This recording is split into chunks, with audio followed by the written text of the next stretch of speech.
story has made its way around the world this week about some radical, violent settlers who attacked IDF soldiers and set fire to a security facility.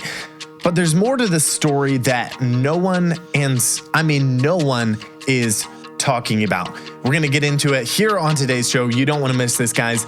I'm Justin Hilton, and this is the Israel Guys. So the story of this settler violence has been all over the media this weekend. That is American and Israeli media. Here's what actually happened and what no one else will tell you. So here are some of the top headlines out of the news. The New York Times said this: violence erupts between Israeli settlers and military in West Bank. PBS said Israeli settlers attack Palestinians and IDF military vehicles in West Bank. Haaretz, which is a very left-wing Israeli newspaper, said dozens of Israeli settlers attempt to break into West Bank IDF base, set fires. CNN said Israeli military detained 6 settlers after attack on forces in occupied West Bank. So what actually happened? This is their side of the story. I got this directly from the source, from someone who actually knows what happened. So some Israeli settlers had started what you could call an outpost, I guess, here in the Benjamin region in Samaria, and it had been evacuated earlier in the day on Friday. The police and the IDF had all left, and the people who started the outpost or settlement, whatever you want to call it, were going to wait until after Shabbat to go and restart this quote-unquote outpost, probably more like a couple caravans or something, because they were not going to give up on this hill. They then heard that local Arabs were planning to come up and burn down the site, and so they went up to the site on Friday evening, right before the start of Shabbat here in Israel, to stay there throughout the weekend. Around 10 p.m. on Friday night, a vehicle approached the hill, and the residents, for good reason, feared that it could be a hostile Arab coming to try and start a fire or something. So they went down to meet it, and they found that it was a local IDF commander who jumped out of his Jeep and started firing live rounds over their heads while yelling at them to lie on the ground. According to these settlers, they all submitted. They all laid on the ground. One of the boys started filming, and the commander threatened him with his gun, as you can see in this video, told him to stop filming. Apparently, he said, "I will kill you all." And he was recorded in a phone call later again, saying that he would, quote, "kill everyone if the border police did not come and arrest everyone." During this time, the settlers said they did not commit any violence, and they didn't even resist arrest. One of the guys even told his friend, who was in handcuffs, not to fight because that's what the police wanted them to do. You can see in the videos they're not resisting, and they're not committing any kind of violence at all. Apparently, the report that there was live fire on the scene and that there were even injuries went out to all the nearby farms, and a bunch of people gathered at the scene, and they were fired on with tear gas and stun grenades. And one of the boys on the site was actually shot and injured, and he had to be evacuated to Hadassah Hospital in Jerusalem. And the crazy thing is that the paramedic who treated him on the scene, he was originally arrested, but he was released after questioning. The weird thing about all of this is that the IDF, first of all, denied that they fired live rounds at anybody, and the IDF spokesman didn't even mention it at all during Shabbat. However, some of the settlers, they found live casings on the ground where it happened, as you can see in this video, and it was later confirmed by the hospital that this boy was indeed shot with a live round. So that's the settlers side of the story. I don't like to call them settlers because that's the term the media loves to use, and they try to paint them as some kind of like crazy devil-horned radicals who just want to burn everything down and destroy everything everywhere they go. While the actual reality is that most of these people are just, they're just normal people who have small farms and families and believe with everything they have in the promise that God made to Abraham that he would give this land to them as an eternal possession. The IDF had a very different story of what happened, and their story also changed several times. On Saturday, they put out this statement, quote, During the night, IDF forces identified a number of Israeli civilians driving in vehicles towards an area under a closed military order near the village of Malek in the Binyamin Brigade. This is Google translated. The forces rushed to the spot in order to disperse the gathering. Upon the arrival of the forces, dozens of Israeli civilians threw stones at them and attacked the fighters with physical and verbal violence, including the battalion commander. In addition, the civilians vandalized and damaged security forces' vehicles and, among other things, attempted to run them over. The security forces dispersed the gathering using riot control measures. In addition, 6 Israeli citizens were arrested and transferred to the care of the Israeli police. The IDF and the Israel police condemn any manifestation of violence towards the security forces and will act resolutely against any attempt to harm members of the security forces who are fulfilling their role in maintaining the security of Israeli citizens. The IDF and the Israel police will continue to focus on maintaining the security of citizens alongside enforcing the law and preventing illegal activity of any kind. Wow, that does not sound at all like what actually happened. Yes, there are a few settlers who occasionally commit acts of violence, but they by far are the few and are definitely not in the majority. And in this incident in particular, from everything that I've seen, everything that I've read, these settlers, or maybe we should call them pioneers, they submitted peacefully and they didn't even resist arrest. Guys, this story gets even crazier, so don't go anywhere. But first, I want to give you something practical that you can do to support Israel.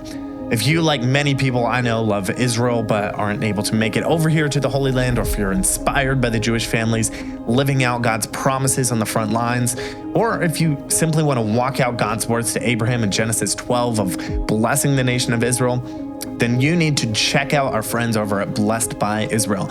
What these guys do is they bring the amazing products of families in the biblical heartland to people all around the world. From the land of Israel straight to your doorstep, you can enjoy awesome products like extra virgin olive oil or coffee that's roasted to perfection by Agro Cafe. I drink at least 1 cup a day here in the office. Delicious raw honey, jewelry, organic spices, handcrafted ceramics, and much, much more. All from wonderful small family-owned businesses in Israel. Be a part of encouraging and investing in the people of Israel and enjoy high-quality products at the same time. Head over to blessedbyisrael.com. That's blessedbyisrael.com to purchase beautiful boutique products and make your impact today. Use the code INVEST for $5 off your first order at blessedbyisrael.com, or you can just find the link in the description below. So just a quick recap. Some Jewish settlers were building a new settlement, but the army came in, dispersed them, and restricted access to the area. The settlers were going to wait until after Shabbat to go and rebuild the settlement, but they heard the Arabs were going to come up and burn down the place over Shabbat. They made a rushed decision to move back up before Shabbat to protect the land, and then all this craziness happened. On Sunday evening, hundreds of people gathered outside of the Binyamin Brigade headquarters to protest the shooting of the 14-year-old boy on Friday night. They held up signs that read, "A resident of Judea and Samaria is not an enemy," and "A kippah and peyot are not a reason to shoot." Yehuda Lubetsky, the injured boy's father and a member of the Har Hatzor settlement group, addressed the protest. He said this, quote, "I came here tonight after my son, who belonged to our group, experienced something this Shabbat that I never imagined could happen in the state of Israel. While one of my sons serves as a combat soldier in Gaza, an IDF officer shot at another of my sons." Apparently, some of these people who were gathered there at the protest did vandalize and set fire to a security facility there. And there were some skirmishes with the IDF police. There was tear gas and stun grenades and stuff involved.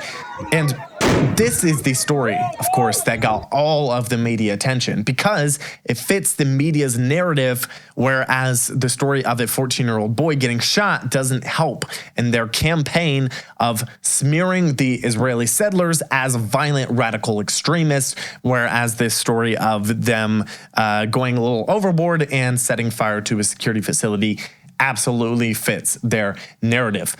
The IDF spokesperson had this to say. He said, quote, "Overnight, a number of Israeli civilians set fire and vandalized a security site containing systems that help thwart terrorist attacks and maintain security in the area of the Binyamin Regional Brigade. Damage to the site poses a danger to the safety of civilians." Samaria Regional Council head Yossi Dagan also condemned the incident. He said, quote, "Nothing justifies violence of any kind against any person, certainly not attacks on soldiers or damage to a security facility. There's no hesitation and no but on this matter. The settlement enterprise denounces this small group of several dozen violent anarchists, many of whom the defense establishment notes are not even from Judea and Samaria, but move from place to place, engaging in vandalism and violence." He added this, quote, "The legitimate demand to investigate the live fire incident against a civilian on Friday night, which is still unclear and under investigation, does not justify any act of violence. The settlement movement strongly condemns this violent fringe and expects the police to act against them. The residents of Judea and Samaria stand with the IDF, not with the violent few, and everyone knows this." So, in conclusion to all of this, I want to make it clear that I am in no way blaming the IDF and saying that they're just going around and firing indiscriminately on people. However, there does need to be an investigation, and it does look like there will be, into this commander firing actual live rounds on a 14-year-old boy. I'm also not condoning the attack on the security facility by a few settlers. However, before you go and read the mainstream media headlines and assume that all of the settlers living in the West Bank, it's actually Judea and Samaria, maybe you should dig a little deeper and not believe everything you read, because there is always more to the story. I think what most people don't realize is that these so-called settlers are on the front lines for the security of the entire state of Israel. They are the ones who are keeping the violent jihadi Arabs from taking over Judea and Samaria and eventually turning the whole area, the whole biblical heartland of Israel, into a Palestinian state. And I'm sure you can remember what happened last time that we gave the Palestinians a state. It would be the same as it is in Gaza, except much, much worse. Ari Abramowitz wrote an article the other day that I thought was really good about the so-called settlers in general. He said this at the end. I want to read this. "Israel has always been built by those who refuse to accept the easy path. The hilltop youth may be young, brash, and sometimes reckless, but they carry the same fire that lit the hearts of every pioneer before them. Let us not be so quick to sacrifice them on the altar of political convenience. Let us not join the chorus eager to prove its own moral purity by casting out our own flesh and blood. Let us instead recognize the hilltop youth for what they truly are, the pioneers and the vigilant guardians of our time. They deserve our guidance. They deserve our justice. And above all, after the lessons of October 7th, they deserve the gratitude and the benefit of the doubt that every defender of Israel has earned 1,000 times over." That's it for today, guys. Thanks for watching. Make sure and check out Blessed by Israel to support the pioneers of Judea and Samaria. Get amazing products at the same time. Just go to blessedbyisrael.com, blessedbyisrael.com, or click that link in the description below. As always, thanks for watching. Catch you in the next one.